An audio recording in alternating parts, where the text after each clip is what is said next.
सपेरा कोई आज का नहीं है, ये तो तब से सृष्टि रची गई है। अब सरकार ने हमारा रोजी रोटी छीन लिया। सरकार Snake charmers have been banned from city streets.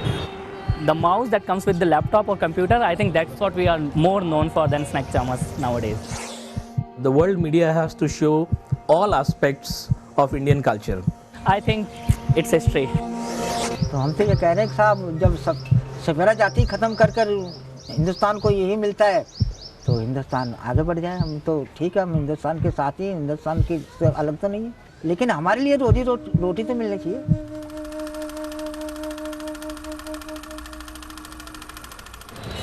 So what happened was the first video we created for the team's project here in India had a shot of a snake charmer in it, and truthfully I didn't realize how insensitive it was to use that image. But we received tweets somewhat immediately basically saying we were helping to perpetuate negative stereotypes. I mean, yes, it is a sensitive issue. In fact, a friend told me there's a village nearby Delhi where snake charmers still live, but in abject poverty and without their snakes. I think we should definitely go there and find out what is actually happening.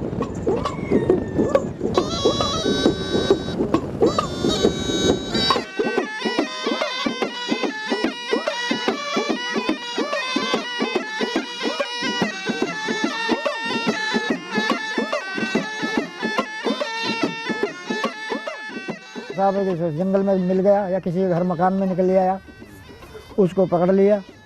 पकड़ने के बाद में कुछ दिन खेल तमाशा करा, बच्चों को खेल दिखाते थे, बीन बजाते, सांप को खिलाते थे। अपना आटा चुकती 10-20 रुपया मांगा लाए, बच्चों को पढ़ाते भी थे, थोड़े बहुत लिखाते भी थे, अपना खर्चा भी करते थे, रोटी कपड़ा भी कर लेते थे। उसके बाद में छोड़ देते इसको।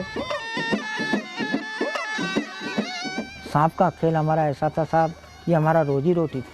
हमारे को कोई सुविधा सरकार से नहीं मिलती है। क्या काम सिखाएं, जो हमारा खानदानी काम था उस पर रोक है। इतना मुश्किल है, बहकाया जाता है कि बेटे बनाएंगे बनाएंगे, लाएंगे कहीं ना कहीं से।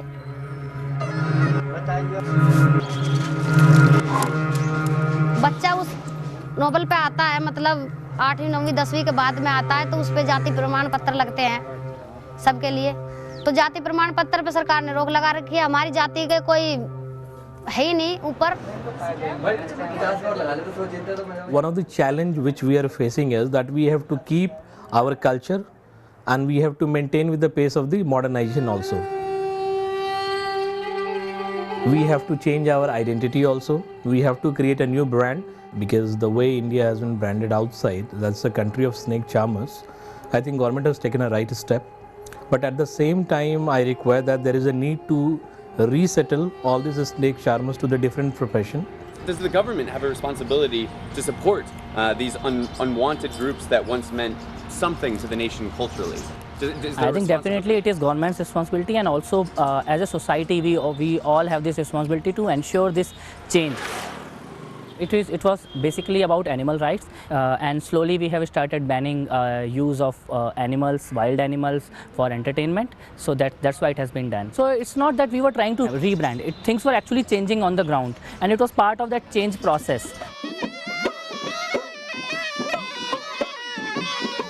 अब हमसे सांप से छुटवा दिया गया। बीन हमारी कोई सुनता नहीं साहब।